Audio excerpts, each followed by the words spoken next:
So yan, right now dun naman tayo sa part ng send email na flow. So yan, balik lang tayo sa create na new certificate. And then yan, let's say ito yung gusto ko napili ko yung template 1. Add na ulit tayo ng name or iba't ibang details na kailangan natin lagay.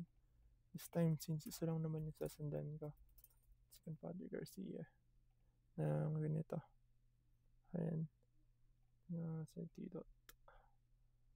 Ayan, tapos lagay tayo na kunyari yung sign din para proof lang na nalalagay rin yan.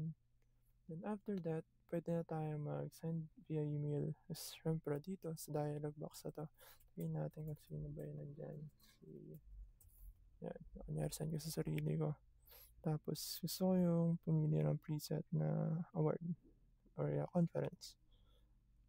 Yun, sa organization, kailangan natin baguhin yun sa college of this school sa department.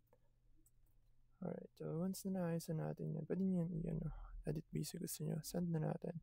So yan, usually meron itong 10 limit per day. So yan, nasend daw siya. So after yun, nakikita natin kay Ken Padre Garcia. Ayan, nasend na agad. Within seconds na. So ayan. Gamit ko yung account ko ngayon na isa. Yung Yuma ko for sending to my personal account. So ayan. So yan siya via N810. And ito na yun. I can download this one. Well, ayun lang.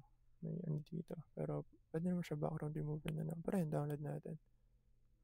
So yan. Pagkalabas na tingnan natin yan. Ayan. Meron tayong certificate. So maganda lang yung use case ito pag pag isa-isa. Kasi meron siya pang marami which is pag in-add natin siya sa queue. Ayan. But more on that later. So ayun lang.